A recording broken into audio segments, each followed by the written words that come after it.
Rahul Gandhi close door meeting में कोई बात कहते हैं, ये बात हिमंता बिस्वा शर्मा को कैसे पता चल जाती है? एक बड़ा तबका कांग्रेस पार्टी के भीतर का वो मुख्यमंत्री के साथ आज भी वफादार है।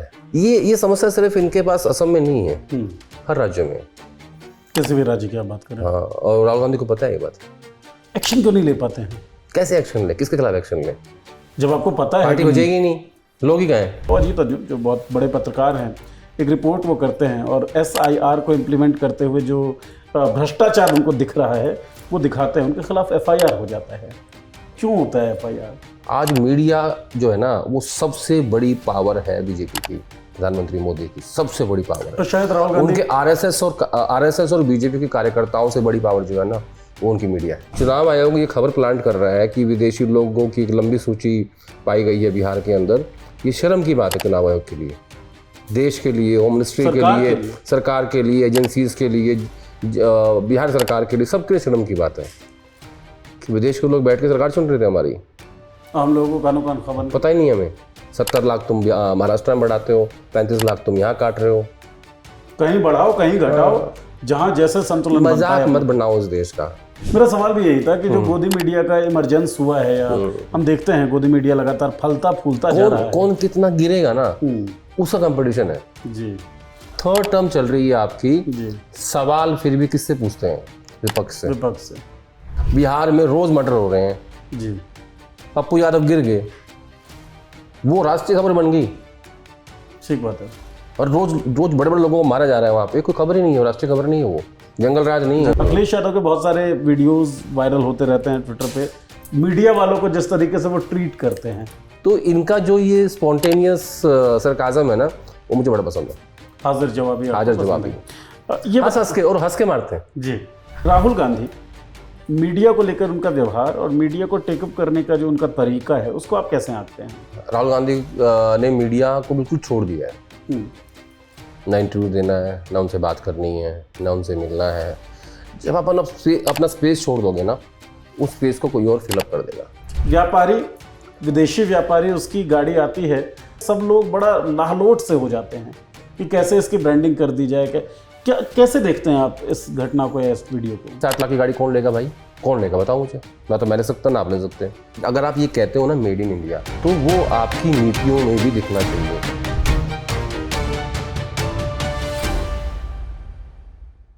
नमस्कार दोस्तों, पॉलिटिक्स के वीकली शो देखी जाएगी में आपका स्वागत है। हर सप्ताह की तरह इस बार भी हम अपने कंसल्टिंग एडिटर आदेश रावल जी के साथ बातचीत करेंगे। आदेश जी, स्वागत आपका। Thank you Neeraj. और हर सप्ताह जैसा कि आप देखते हैं हम साप्ताहिक घटनाओं पे बातचीत करते हैं, इस सप्ताह भी वही करेंगे।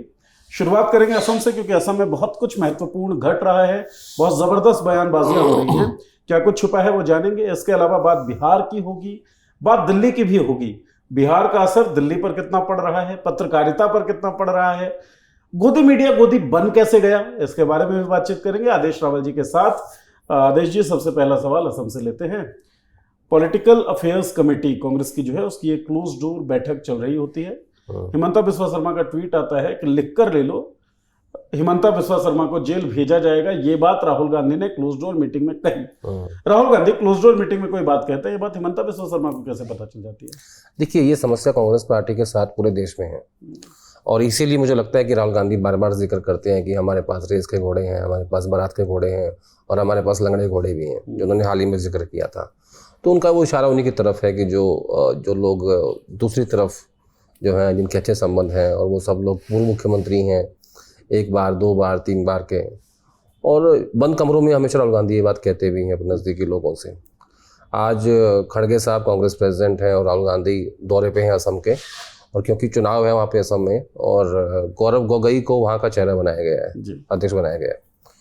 तो PAC की मीटिंग हर राज्य में आजकल लीडरशिप ले रही है, और वहाँ जो चर्चा होती है, वहाँ राहुल गांधी ने कहा कि देखिए, जब सरकार हमारी आएगी तो हम उनको जेल में भेजेंगे, क्योंकि वो बहुत भ्रष्ट हैं। राहुल गांधी हमेशा ये बात कहते हैं। जब राहुल गांधी की भारत जोड़ो यात्रा चल रही थी, उस दौरान भी उन्होंने असम जाके इस बात का जिक्र किया था, कहा कि सबसे भ्रष्ट मुख्यमंत्री जो है वो हिमंता बिस्वा शर्मा है। तब से लेकर आज तक वो अपनी इस बात पे कायम है, स्टैंड क्लियर। हाँ, एक समय था कि जब हिमंता बिस्वा शर्मा कांग्रेस पार्टी में होते थे, गौरव गोगोई के फादर तरुण गोगोई जो मुख्यमंत्री थे, और ये उनकी कैबिनेट में मिनिस्टर होते थे, और इनकी बड़ी इच्छा थी कि वो मुख्यमंत्री बने किसी दिन, लेकिन क्योंकि तरुण गोगोई इतने बड़े नेता थे असम के और वो 3 टर्म चीफ मिनिस्टर रहे, तो उनको कभी ऑल्टरनेट बन नहीं पाए हेमंत बिस्वा शर्मा, और उनके देहांत के बाद वहाँ एकदम से जो बीजेपी ने एमर्ज किया। और ये ऐसा कहते हैं कि हेमंत बिस्वा शर्मा जो है वो अमित शाह के बहुत नज़दीकी हैं और पूरा जो नॉर्थ ईस्ट है वो वही चलाते हैं। सर इसमें एक बार मैं रोकना चाहूंगा और थोड़ी आप मेरी जानकारी भी दुरुस्त करिएगा कि असम में जब आखिरी बार तरुण गोगोई साहब मुख्यमंत्री थे, जो चुनाव जब लड़ा गया, तो हिमंता बिस्वा शर्मा उनके इलेक्शन मैनेजर बताए जाते हैं कि पूरे चुनाव को प्रबंधित उन्होंने किया, और मैनेजमेंट के इस काम में हिमंता बिस्वा शर्मा को बड़ा दक्ष माना जाता है, एक्सपर्ट माना जाता है। तो जब तरुण गोगोई बुजुर्ग हो रहे थे, उसके बाद गौरव गोगोई को ही कमान देना, या ये तय होना कि भाई गौरव गोगोई को कमान मिलेगा, ये कहीं से आपको लगता है कि शायद गलत मूव था? नहीं, गौरव गोगोई को कमान अभी मिली है, 2 महीने पहले, 2 महीने भी नहीं हुए हैं। और जहाँ तक मुझे अच्छे से याद है 2019 या 20 में देहांत हुआ तरुण गोगोई जी का। तो इस बीच में उनको 5 साल लगे, उस बीच में कई सारे अध्यक्ष आए और गए जिनका संबंध किसी भी परिवारवाद से नहीं था, किसी बड़े परिवार से नहीं था। तो अब जब ये लगा कि नहीं, असम में चुनाव नजदीक आ रहा है और हेमंत बिस्वा शर्मा को कोई टक्कर दे सकता है, तो वो गौरव गोगोई हैं। एक ऐसा एक सेंस बना और कुछ सर्वेस भी हुए इसको लेके। सुष्मिता देव थी, उन्होंने पार्टी छोड़ दी, आज टीएमसी की सांसद हैं। और जो बाकी जो नेता है वो पैन असम पॉपुलर नहीं है, ये एक बहुत बड़ी समस्या थी। गौरव गोगोई शांति से बैठे रहे चुपचाप, उन्होंने कभी नहीं कहा कि मुझे सीट दे दो, जैसे बाकी नेता जो है कांग्रेस पार्टी है दूसरे राज्यों में जो वो कहते हैं, ऐसा उन्होंने कभी नहीं किया। और मुझे लगता है कि उसी का परिणाम उनको मिला है कि उनको मुख्यमंत्री का बेटा होने के बावजूद स्टेट इंडिपेंडेंट दे दिया गया और उनको प्रदेश अध्यक्ष बनाया गया 2 महीने पहले। उसी का कारण है ये। मैं आपके सवाल पे वापस आता हूँ कि आज की जो पीएससी की मीटिंग थी, राहुल गांधी ने कहा कि इनको हम जेल भेजेंगे जब सत्ता आएगी क्योंकि ये भ्रष्ट हैं। तो वो बात पीएससी की मीटिंग से निकल के सीएम साहब तक पहुंच गई, मुख्यमंत्री असम तक, और उन्होंने वो ट्वीट कर दिया। और उनके ट्वीट के बाद जब राहुल गांधी ने पब्लिक एड्रेस किया और वहाँ उन्होंने रैली में वो बात कह दी कि मैं आप लोगों को बताता हूँ कि आपके जो मुख्यमंत्री है जेल जाएंगे। हो सकता है राहुल गांधी ये बात नहीं बोलते अगर ये बात बाहर ना आई होती तो ये प्रॉब्लम है कि एक बड़ा तबका कांग्रेस पार्टी के भीतर का वो मुख्यमंत्री के साथ आज भी वफादार है, उनके पुराने संबंध हैं। और क्योंकि संसाधनों से बहुत मजबूत है असम के मुख्यमंत्री, और वो बड़ा फैक्टर रहता है राजनीति में। और ये समस्या सिर्फ इनके पास असम में नहीं है, हर राज्य में, किसी भी राज्य की आप बात करें। हाँ, और राहुल गांधी को पता है ये बात। एक्शन क्यों नहीं ले पाते हैं? कैसे एक्शन ले, किसके खिलाफ एक्शन ले जब आपको पता है पार्टी बचेगी नहीं, लोग ही कहाँ हैं? मतलब सारे ही मूल हैं क्या? नहीं, मूल नहीं है, लेकिन पार्टी फिर बचेगी कहाँ? वो क्या कर रहे हैं, वो धीरे धीरे ट्रांसफॉर्मेशन कर रहे हैं स्टेट वाइज। जहाँ स्टेट हारते जा रहे हैं, जैसे मध्य प्रदेश में हारे, कमलनाथ के लीडरशिप में चुनाव हुआ था, तो वहाँ आपने जीतू पटवारी और उमंग सिंह को लीडरशिप दे दी, जो कि सेकंड लीडरशिप है। बावजूद उसके आसान नहीं है दिग्विजय सिंह, कमलनाथ को इग्नोर, आप उनको इग्नोर नहीं कर सकते। ऐसे ही हरियाणा की अब उम्मीद की जा रही है कि शायद वहाँ भी कुछ चेंजेस होंगे, लेकिन वहाँ आप हुड्डा को इग्नोर नहीं कर सकते। ठीक है, गहलोत साहब अभी साइड में बैठे हुए हैं, लेकिन अगर गहलोत साहब से वो वाली गलती नहीं हुई होती है जो उनके जो बगावत हुई थी, तो शायद वो भी सर्वाइव कर जाते, लेकिन उनसे बड़ी गलती होगी। तो कांग्रेस पार्टी का वैसा कल्चर नहीं है। मैं आपको उदाहरण दे देता हूँ एक। राहुल गांधी ने एक नेता को कहा कि you are working against my agenda. किसको बोला ये? किसी नेता को बोला। अच्छा। कि जो मैं चाहता हूँ आप वो नहीं करते, उसको विपरीत करते हो। तो कहते नो, ऐसा कुछ नहीं है, और फिर भी वो आदमी पद पे है। तो इतना ज्यादा आंतरिक लोकतंत्र भी कई बार अच्छा नहीं होता। ठीक है, आप सबको एडजस्ट करते हो, आपके यहाँ आप अपनी बात कह सकते हो, लेकिन इतना ज्यादा भी अच्छा नहीं होता कि आपको पता है कि एक व्यक्ति आपके खिलाफ काम कर रहा है और उसके बावजूद आप उसको बोल रहे हो कि आप तुम मेरे खिलाफ काम कर रहे हो, और फिर भी वो व्यक्ति जो पद पे बना हुआ है। तो कांग्रेस पार्टी ऐसी एक्टिविस्ट लोग जो होता है ना, उनसे कई बार सुनने को मिला कि मेरी पॉलिटिक्स के सामने मेरी कोई नाते रिश्तेदारी भी नहीं है। यानी कि अगर मैं बिलीव करता हूं कि एंटी कास्ट कोई बात ना करे, कास्टिज्म नहीं होना चाहिए, तो मेरे आसपास के क्लोज सर्कल में भी कोई कास्टिस्ट दिखेगा तो मैं उससे अपने संबंध तोड़ दूंगा। एक्टिविस्ट लोग ये बात कहते हैं। राहुल गांधी जब ये जानते हैं कि तुम भाई मेरे एजेंडे के हिसाब से काम ना कर रहे हो, तो आप उसको हटा सकते हैं ना, आप उसको रिप्लेस कर सकते हैं। वो ना करना तो बहुत बड़ी मजबूरी है आपकी। आज की डेट में समस्या कांग्रेस पार्टी की ये है कि पावर सेंटर कई सारे हो गए हैं। एक पावर सेंटर खुद कांग्रेस प्रेसिडेंट है, एक पावर सेंटर राहुल गांधी हैं, एक पावर सेंटर वेणुगोपाल हैं, एक छोटा सा पावर सेंटर प्रियंका गांधी के पास है, छोटा सा है वो, ज़्यादा बड़ा नहीं है। तो ऐसे में फिर ये होता है कि कोई ना कोई व्यक्ति कहीं ना कहीं अच्छे संबंध होते हैं और वो कहीं ना कहीं से बच जाता है। यही एक सबसे बड़ी समस्या है आज की डेट में कांग्रेस पार्टी की, कि वो अपने आप में बदलाव नहीं कर पाती जहां आवश्यकता होती है, और वो उसे एक्सेप्ट कर लेते हैं, नहीं कोई बात नहीं, देख लेंगे, चल जाएगा काम। ये गलती आप भाजपा में नहीं कर सकते। राइट। कोई ऐसा व्यक्ति जो मोदी के खिलाफ काम कर रहा हो वो पार्टी में रह ही नहीं सकता। Centralize power. हाँ, और यहाँ तो क्या है कि यहाँ वो व्यक्ति अच्छे महत्वपूर्ण पद पे बैठा हुआ है और राहुल गांधी इसको कहते हैं, उसके मुंह पे कहते हैं, फिर भी कुछ नहीं होता। कास्ट सेंसस वाली बात पे भी आपने उदाहरण दिया था। पे देख लो, रफाल पे देख लो, ऐसी बहुत सारी चीजें हैं। राहुल गांधी अकेले ही बात करते हैं, अडानी पे देख लो, हाँ, अंबानी पे देख लो, कौन बात करता है? जब वो रफाल पे बात कर रहे थे 2019 के विधानसभा लोकसभा चुनाव से पहले, अकेले कर रहे थे। फिर उन्होंने अडानी की बात की, अकेले ही करी। फिर उन्होंने अंबानी पे की, अकेले ही की। कास्ट सेंसस पे की, एक बड़ा तबका खिलाफ था। मैं आपके शो में बोल भी चुका हूँ ये बात पहले भी। जी। तो ये कांग्रेस पार्टी में संभव है, कांग्रेस पार्टी में ये सब हो रहा है। अच्छा, देश में भी बहुत कुछ हो रहा है। हमारे बिहार में सर चल रहा है, sir, special intensive revision of votes. अब ये रिवीजन क्या क्या किस विजन से लाया जा रहा है, इस बारे में भी बातचीत होगी, लेकिन उससे पहले मेरा सवाल ये है सर कि अजीत अंजुम, रिवीजन का विजन नहीं है। रिवीजन का विजन, मुझे लगता है रिवीजन का बहुत बड़ा विजन है, और शायद वो पूरे देश में रिवीजन करवाएं, और क्या फायदा हो सकता है, क्या नहीं हो सकता है, इस बारे में बातचीत करेंगे। लेकिन मैं अभी जो बात करना चाहता हूँ, अजीत अंजुम जो बहुत बड़े पत्रकार हैं, एक रिपोर्ट वो करते हैं, और SIR को इम्प्लीमेंट करते हुए जो भ्रष्टाचार उनको दिख रहा है वो दिखाते हैं, उनके खिलाफ FIR हो जाता है। क्यों होता है FIR?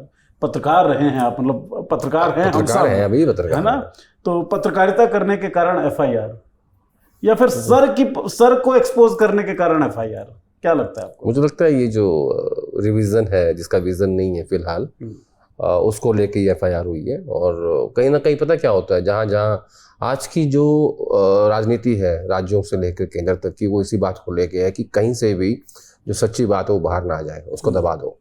आपको याद है जिस दिन एक रिपोर्ट छपी था हिंदू अखबार में कि हमारा एक जहाज गिर गया है जी, आधे घंटे में उस रिपोर्ट को हटा दिया गया, और वहाँ पे भी धमकी किस बात की दी गई थी? FIR की जी। तो ये कोई पहली घटना थोड़ी है। आप देखो कितनी घटनाएं ऐसी चलती आ रही हैं कि जहाँ पत्रकारों पे FIR हो रही हैं, जेल जा रहे हैं, जो फैक्ट चेकर हैं वो अपना काम करते हैं, उनको जेल भेज देते हैं। यानी अगर आपने हमारी लाइन से अलग कुछ भी करने की कोशिश की, और ये मैं सबके बारे में बोल रहा हूँ, इसमें कोई भी सरकार अलग नहीं है, साफ नहीं है, बिल्कुल नहीं। सत्ता का जो चेहरा होता है ना एक जैसा होता है, लेकिन यहाँ थोड़ा सा ज्यादा है, इंटेंसिटी ज्यादा है। आपने कहा कोई भी सरकार पाक साफ नहीं होती। यूपीए के दौर में भी हम लोग तो पढ़ा रहे थे, लेकिन आप तो पत्रकार थे, पत्रकारिता कर रहे थे। किस तरह का प्रेशर आपको लगता था कि पत्रकारों के ऊपर है? आपको ये लगता है कि उस दौर में जब 2010 में कॉमनवेल्थ गेम हुए दिल्ली में, तब से लेके Commonwealth game, 2G spectrum, Colgate, Nirbhaya की घटना, अन्ना का आंदोलन, ये सब चलता आ रहा था, और सिर्फ टीवी पे ही चलता था। इन पिछले 11 सालों में एक खबर ऐसी है जो प्रधानमंत्री के खिलाफ हो, जो गृह मंत्री के खिलाफ हो, या किसी बड़े बीजेपी के खिलाफ हो, और जो टीवी पे आई हो? सबको पता है जहाज गिरे हैं हमारे, ठीक बात है, ठीक है। CDS अनिल चौहान जी ने भी अपने आप खुद गाया कि यहाँ गिरे हैं। महत्वपूर्ण ये नहीं है कि क्यों गिरे, मतलब गिरे, महत्वपूर्ण ये है कि क्यों गिरे हैं।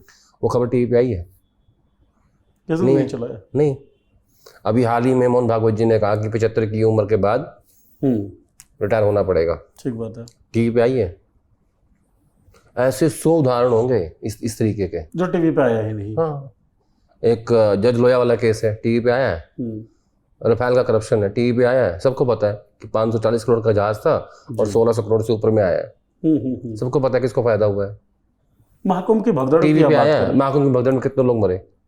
और अब एक रिपोर्ट आई थी BBC की, जिसमें ये कहा गया कि 82 लोग मरे हैं, एटलीस्ट 82 लोग मिनिमम। और वो पूरी इन्वेस्टिगेटिव रिपोर्ट थी अभिनव गोयल की जी।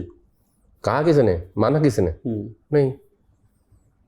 तो मैं वही जानना चाहता हूँ, अभी जो आपने पहले कहा ना कि सरकार कोई भी पाक साफ नहीं है, मीडिया को सप्रेस करने में इंटेंसिटी कम ज्यादा होती है, तो उस समय इंटेंसिटी कितनी कम थी? किसी भी तरह का दबाव था या नहीं? कहाँ थी इंटेंसिटी तब? कहाँ दबाव था? देखिए, विपक्ष को और कांग्रेस पार्टी को किसने निपटाया? मीडिया ने। केजरीवाल और मोदी ने नहीं, मीडिया ने। और जैसे ही मोदी जी कुर्सी पे बैठे, उन्होंने सबसे पहले काम क्या किया? किसको कंट्रोल किया? मीडिया को निपटाया। मीडिया को निपटाया। मीडिया ने निपटाया विपक्ष को, कुर्सी दिलवाई मोदी जी को, और उन्होंने निपटाया मीडिया को। देखो, इसको समझ के देखो क्या किया। ठीक बात है। किसी अखबार में, किसी चैनल पे सरकार के खिलाफ कोई खबर आती ही नहीं है। ऐसा क्या इस देश में सब कुछ बढ़िया ही हो रहा है भाई? और क्या काम होता था मीडिया का? मीडिया का जो काम है, जो बेसिक काम है, वो ये है कि आप सत्ता से सवाल पूछेंगे कि भाई आपकी सत्ता में गलत हो रहा है, चाहे किसकी भी हो। ठीक बात। अखबार में वो खबर छपेगी। आज मीडिया जो है ना, वो सबसे बड़ी पावर है बीजेपी की, प्रधानमंत्री मोदी की सबसे बड़ी पावर तो है। शायद राहुल गांधी उनके आरएसएस और बीजेपी के कार्यकर्ताओं से बड़ी पावर जो है ना, वो उनकी मीडिया है। एनर्जी यही दे रही है, फ्यूल यही दे रही है। फ्यूल नहीं, तो शील्ड है वो, बुलेट प्रूफ जैकेट है वो। कोई गोली लगने नहीं देती उदय भाई। 11 थर्ड टर्म चल रही है आपकी जी। सवाल फिर भी किससे पूछते हैं? विपक्ष से। विपक्ष से। जिम्मेदार नेहरू हैं। बिहार में रोज मर्डर हो रहे हैं जी। पप्पू यादव गिर गए, वो राष्ट्रीय खबर बन गई। ठीक बात है। और रोज रोज बड़े बड़े लोगों को मारा जा रहा है वहां पे, कोई खबर ही नहीं है, राष्ट्रीय खबर नहीं है वो। जंगल राज नहीं है, जंगल राज नहीं है। नहीं, जंगल राज तो महदूद हो गया लालू यादव के अमृतकाल साथ। चल रहा है जी। अरे भाई, बेसिक जर्नलिज्म तो कर लो। शायद यही कारण है कि राहुल गांधी कहते हैं कि मुझे एक बार फ्री एंड फेयर मीडिया दे दीजिए, उसके बाद देख लीजिए इलेक्शंस में क्या होता है। यही कारण हो सकता है। यही कारण है। 2014 से पहले और 2014 के बाद की मीडिया की जब हम बातचीत करते हैं, और क्लियर एक प्रेशर सप्रेशन दिखता है, और मीडिया का झुकाव भी दिख जाता है कि भाई मीडिया जो है वो सरेंडर कर चुकी है। एक बहुत बड़े पत्रकार हैं सुमित अवस्थी जी, उनका वीडियो ट्विटर पे काफ़ी चल रहा है, सोशल मीडिया प्लेटफॉर्म एक्स पर, ट्विटर की जगह मैं कहूँ तो जायज़ रहेगा। और वो बता रहे हैं कि हम लोग गोदी क्यों हैं, गोदी क्यों बन गए, कैसे बन गए। दिखा होगा शायद आपने वो सर्वे क्लिप। मेरी बात भी हुई मुझे से। अच्छा, तो क्या कहना था उनका और क्या कहना है आपका? वो जो उन्होंने जो अपनी बात कही है, बिल्कुल सही बात है वो। लेकिन वो जो उनका वीडियो चल रहा है ट्विटर के ऊपर, वो काट के बनाया गया है जी। वो 2 सवाल अलग अलग थे, उसको एक में जोड़ दिया गया, मर्ज कर दिया। बेसिकली वो ये कह रहे थे कि जो आज जो गोदी मीडिया की जो संज्ञा दी गई है मीडिया को, वो इसलिए दी गई है कि जो विज्ञापन का जो दौर है, ये 80% जो विज्ञापन है, जो सुमित जी कह रहे थे कि 80% विज्ञापन सरकारों से आता है। जैसे ही हम सरकार के खिलाफ खबर दिखाते हैं तो वो उस विज्ञापन को रोक देते हैं। तो रेवेन्यू मॉडल जो है ना, वो बेसिकली आपको गोदी मीडिया बना रहा है। अगर आप सब्सक्रिप्शन पे आ जाएं जी, ठीक है, अगर आप पैसे खर्च करके खबर पढ़ेंगे, जनता अगर पैसे खर्च करेगी खबर पढ़ने के लिए, तो फिर हिंदुस्तान का मीडिया राज्य सरकारों और केंद्र सरकार पे डिपेंडेंट नहीं रहेगा, और वो अपने आप में आत्मनिर्भर बन जाएगा, और फिर उसको किसी की आवश्यकता नहीं है कि आपको विज्ञापन के लिए किसी से दबना पड़ेगा। जैसे ही आप खबर चलाते हैं सरकार के खिलाफ, आपका विज्ञापन रुक जाता है। सबको पता है ये बात, तो इसमें तो कोई शक नहीं है, कोई अखबार छाप के दिखा दे। तो राज्य सरकारों के बजट हैं, आज की डेट में जो मेन सत्ता है राज्यों की, वो बीजेपी के पास है, केंद्र में बीजेपी के पास है। तो वो ऐसे करके, ये भी एक तरीका है दबाने का। दूसरा एक तरीका और है, जिसका जिक्र सुमित जी ने नहीं किया, वो मैं कर देता हूँ। वो ये है कि जिन मीडिया हाउसेस के बिजनेस हैं अदर देन मीडिया जी, वहां फिर आप फंस जाते हो, क्योंकि वो दूसरे बिजनेस पे, वहां फिर वो आपको एजेंसी के थ्रू, उदाहरण देता हूँ आपको, नाम मत पूछना। एक बड़े मीडिया संस्थान के मालिक ने एक आर्टिकल लिखा था 2024 के लोकसभा चुनाव के बाद की बात है शायद, सुभाष चंद्र, नहीं नाम मत पूछो ना, उन्होंने लिखा। तो उसके बाद एक बड़े कॉर्पोरेट हाउस के यहाँ पे शायद सीबीआई ने पुराने केस में एफआईआर कर दी। अच्छा, ठीक है। वो कॉर्पोरेट हाउस अलग है और वो अलग है जी, जिन्होंने आर्टिकल लिखा था। ठीक। तो मैंने उसके तार जोड़े, तो पता लगा कि उस कॉर्पोरेट हाउस का एक मेजर स्टेक उस मीडिया हाउस में। शानदार। देखो कहाँ से दबाया, घुमा के। सरकार ऐसे चलती है। तो एक तो विज्ञापन आपको गोदी मीडिया बनाता है, दूसरा जो आपके मीडिया के अलावा जो बिजनेसेस हैं वो आपको गोदी मीडिया बनाता है, और तीसरा एक होड़ भी मची हुई है खुद बनने की। ठीक बात है। मेरा सवाल भी यही था कि जो गोदी मीडिया का इमरजेंस हुआ है, या हम देखते हैं गोदी मीडिया लगातार फलता फूलता जा रहा है, कौन कितना गिरेगा ना, उसका कंपटीशन है जी, कि मैं तुमसे फालतू हूं। हाँ। तो ये केवल प्रेशर नहीं है, ये एक चॉइस भी है। चॉइस भी है। तो इसलिए मैंने लिखा भाई, पत्रकारों पे प्रेशर नहीं हो सकता, प्रेशर मालिकों पे हो सकता है। और जितने लोगों को इस गोदी मीडिया की संज्ञा में लाया गया है वो तो पत्रकार है ना। जो बीजेपी खुद नहीं बोलती ना, वो बोल देते हैं। ठीक बात है, मतलब ऑलमोस्ट प्रवक्ता के तरीके से बिहेव कर रहे हैं, आपके ऊपर ठप्पा नहीं लगा हुआ है, आप कुछ भी बोल सकते हैं और बोल के बच के निकल सकते हैं। सर, उसी पॉडकास्ट में जिसमें सुमित अवस्थी जी ने बहुत सारी बातें कही, एक सवाल था कि किसका इंटरव्यू करने में आपको बहुत ज़्यादा चुनौतियों का सामना करना पड़ता है, आपको चुनौतीपूर्ण लगता है। उन्होंने जवाब दिया अखिलेश यादव। अखिलेश यादव के बहुत सारे वीडियोस वायरल होते रहते हैं ट्विटर पे, मीडिया वालों को जिस तरीके से वो ट्रीट करते हैं, वो ट्वीट भी करते हैं और बहुत शार्प भी हैं, स्पॉन्टेनियस हैं, और उनके अंदर एक सरकाज़म भी है। और मुझे लगता है कि आज की डेट के जितने पॉलिटिशियन हैं हिंदुस्तान में, हालांकि मेरा कोई फेवरेट पॉलिटिशियन नहीं होता क्योंकि, बट मुझे वो आदमी फिर भी ठीक लगता है जी, अखिलेश यादव। उसके अंदर ना एक सेंस ऑफ ह्यूमर बड़ा ज़बरदस्त है। Sense of humour. जैसे एक होता है ना कि आप मुझसे बात कर रहे हो और तुरंत स्पॉन्टेनियस आपको पकड़ लिया मैंने जी, वो है उस बंदे के अंदर, वाक पटुता। हाँ, वो गजब है। मीडिया के लोगों पे कटाक्ष करना कि जो सबसे ईमानदार है मैं उसको फला करूंगा, है ना, तो वो उस ईमानदार में भी एंकर फंस जाता है। ठीक बात है। तो वो लाते हुए दिखे भी हैं। तो वो जो उनकी कलाकारी है ना, मतलब मुझे लगता है कि वो उनके अंदर एक्सपीरियंस से आई है। किस तरह का एक्सपीरियंस? राजनीतिक एक्सपीरियंस है। जो देखो क्या होता है पता है, तेजस्वी यादव की उम्र में जब अखिलेश यादव रहे होंगे वो तब इतने मैच्योर नहीं थे। तो जब वो धीरे धीरे आगे बढ़े और जब वो सत्ता का ट्रांसफॉर्मेशन हुआ, मुलायम सिंह ने भाइयों के साथ रह के बेटे को सत्ता दे दी, ठीक है, जो कि हर बाप चाहता है उसके बेटे को सत्ता मिले, भारत है। हाँ, वो माँ भी चाहती है, बाप भी चाहते हैं। अखिलेश को मिली, फिर वो मुख्यमंत्री बने, फिर वहाँ से एक एक्सपीरियंस आया, उसके बाद फिर 2 टर्म वो चुनाव हार चुके हैं, तो सीख रहे हैं, एज भी बढ़ रही है, और इस बार जो सफलता उनको मिली है लोकसभा चुनाव में, तो मुझे लगता है धीरे धीरे आदमी आगे सीखता है एक्सपीरियंस से। तो इनका जो ये स्पॉन्टेनियस सरकाज़म है ना, वो मुझे बड़ा पसंद है। हाजिर जवाबी ये हंस के और हंस के मारते हैं जी, हंस के मारते हैं। एक दिन मैंने एक वीडियो देखा अभी, उनको राजीव रंजन को बोल रहे थे, मेरा नाम अखिलेश यादव है, आप क्या है? ठीक होता है। तो उस एक सेंटेंस में उन्होंने काफी कुछ कवर कर दिया जी। अच्छा, वो जानते हैं कि वो क्या है, हाँ ठीक बात है, लेकिन वो जो मैसेज था वो उनके लिए नहीं था जिनको वो बोल रहे थे। बोले एक समय ऐसा था, आप लोग कहते थे कि सब थानों में यादव हैं, आज कौन है बताओ? वो ये नहीं कह रहे कि सब ठाकुर हैं, वो कौन, लेकिन वो कह रहे बताओ कौन है। ठीक बात है। तो ये जो उनका तरीका है ना, राजनीतिक और सामाजिक जी, दोनों चीजों का मिक्सचर कर देते हैं। वो मीडियम को समझते भी बड़ा अच्छा है। नहीं, और दूसरा पढ़ा लिखा आदमी है, अंग्रेजी कभी नहीं बोलता। हाँ, आप उनसे सवाल पूछो अंग्रेजी में, वो हिंदी बोलेंगे, क्योंकि वो जानते हैं कि उनका जो वोटर है ना, वो हिंदी ही समझता है। उनका वोटर वहां नहीं बैठा इंग्लैंड में या न्यूयॉर्क में या कैलिफोर्निया में, वो यहीं पे है, लखनऊ में, भदोही में, उन्नाव में, कानपुर में, इटावा में। तो वो उनको एड्रेस करते हैं, वही लाल टोपी पहन के, अपना एक ही तरह के कपड़े पहनते हैं, सफ़ेद कुर्ता, ब्लैक उनकी बंडी, लाल टोपी, ब्लैक शूज, कुछ भी चेंज नहीं करते। एक स्टाइल जो है वो सेट किया हुआ है। मुझे नहीं याद है कि मैंने उनको कब देखा बिना टोपी के। तो वो क्या करते हैं, बेसिकली मुझे लगा है कि राजनीतिक और सामाजिक चीजों का एक मिश्रण तैयार किया उन्होंने, जिसको लेके वो आगे बढ़ रहे हैं, जो कि अच्छा है।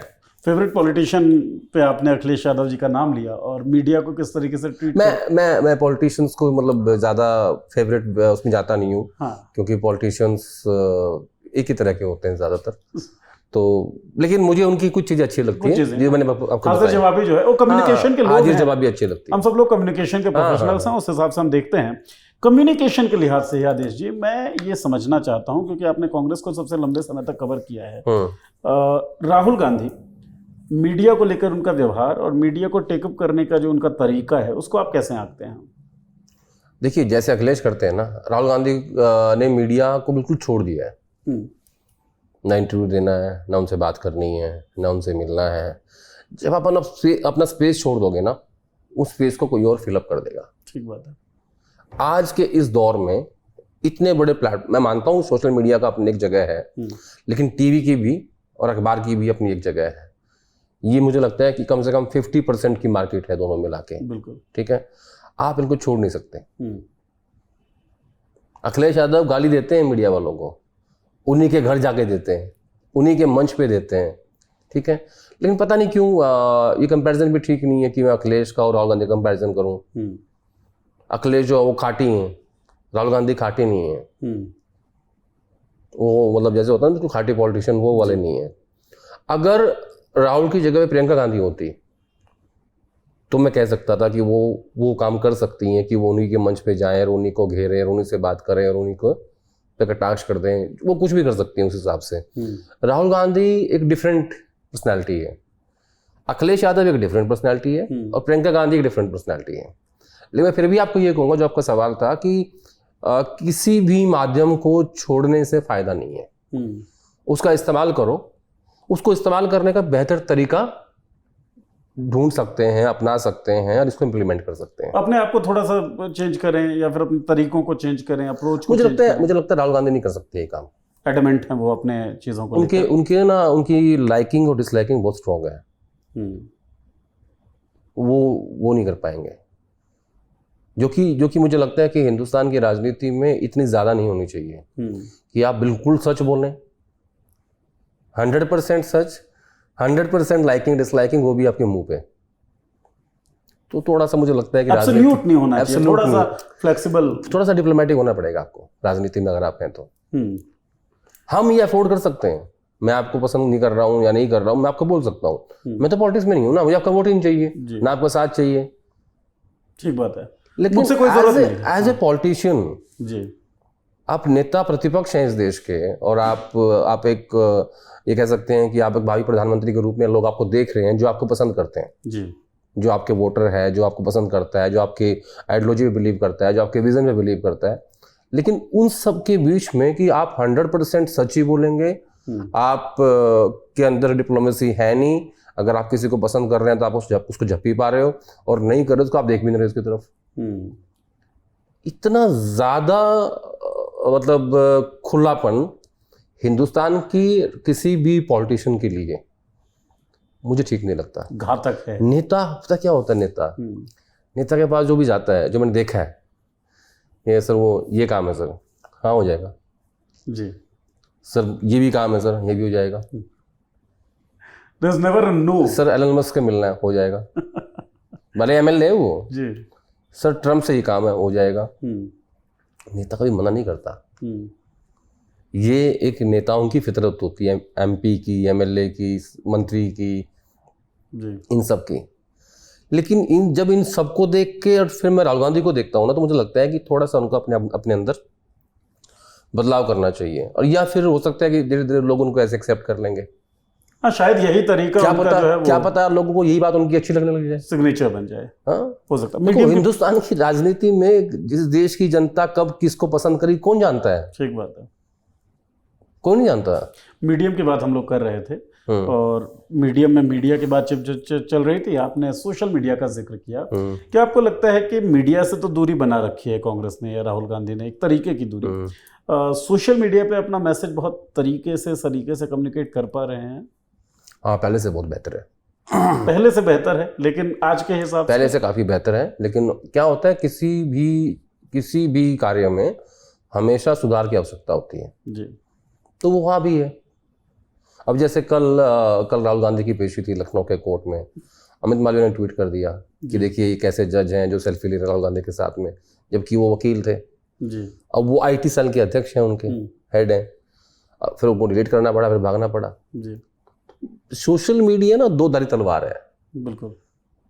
ये कब आपके लिए अच्छी होगी, कब आपके लिए बुरी होगी, कहाँ आपको फंसा देगी, कहाँ आपको हीरो बना देगी, कोई नहीं जानता।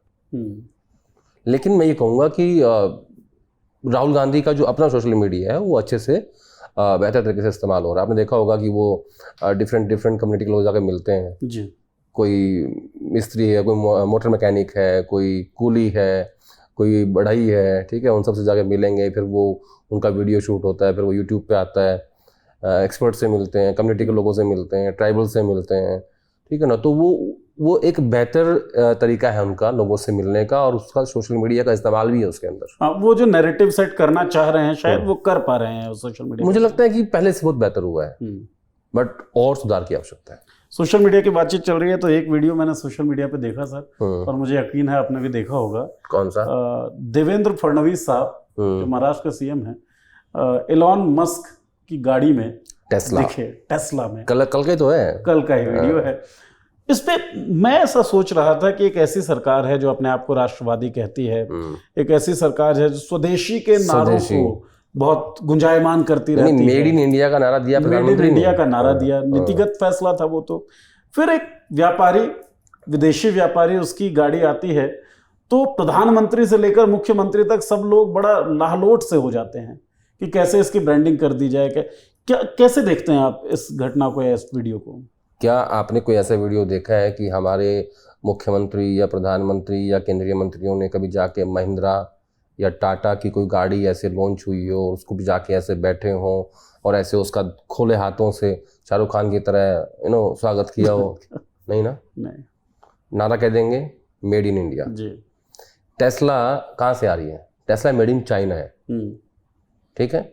अभी ऑपरेशन सिंदूर के दौरान चाइना ने पाकिस्तान को पीछे से सपोर्ट नहीं किया, खुलेआम सपोर्ट किया जी। और जानकार तो ये भी कहते हैं कि चाइनीज फाइटर यूज किए गए, ठीक है। और अब टेस्ला जो है, जो कि मेड इन चाइना है, वो हिंदुस्तान में कल से बिकनी शुरू हुई है और उसका हम स्वागत कर रहे हैं खुले हाथों से। 60 लाख से उसका स्टार्टिंग प्राइस है जी।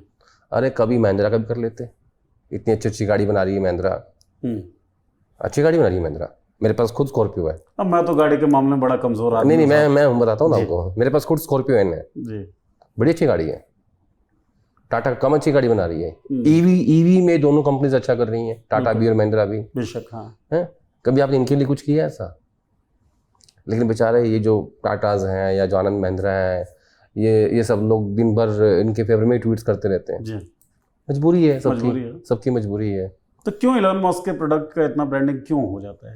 नहीं, अभी तो इसका अब स्टारलिंक का होगा, उसका ही वेट करो आप। आपने सोचा नहीं कि जब टेस्ला हिंदुस्तान में आएगी तो जो हमारे देश की कंपनीज हैं उनका क्या होगा? ठीक बात है। और जबकि मैं ऐसा मानता हूँ कि ये दोनों कंपनीज महिंद्रा और टाटा, इनकी जो कार बन रही हैं वो middle class, upper middle class, उस सेगमेंट को भी एड्रेस कर रही हैं जी। और ये किसके लिए है? 60 लाख की गाड़ी कौन लेगा भाई?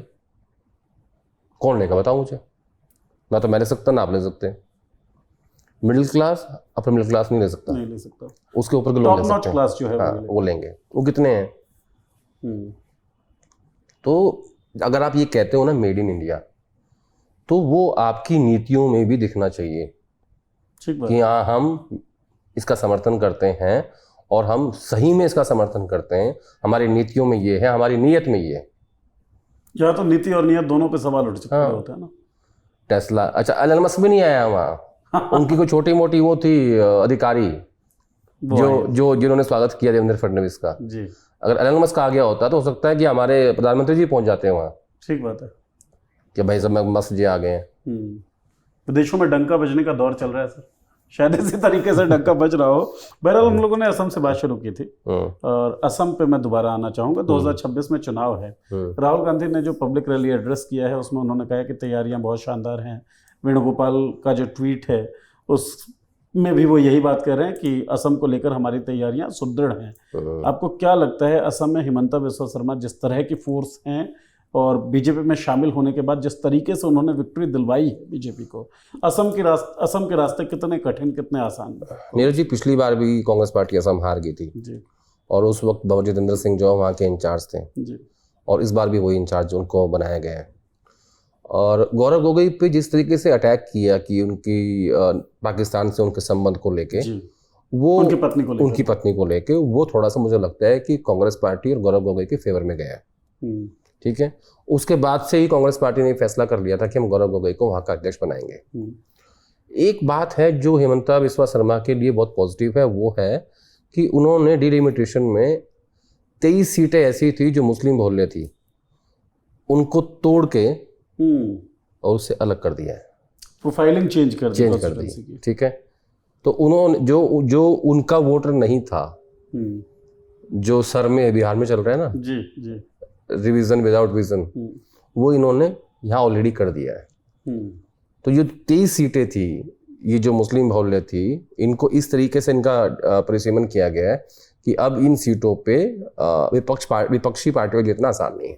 जीत हार का फैसला निर्धारित करने में उस बहुमत का हाँ, ये इन्होंने सबसे बड़ा काम किया है। दूसरा, मैंने कहा कि संसाधन इनके पास बहुत है जी।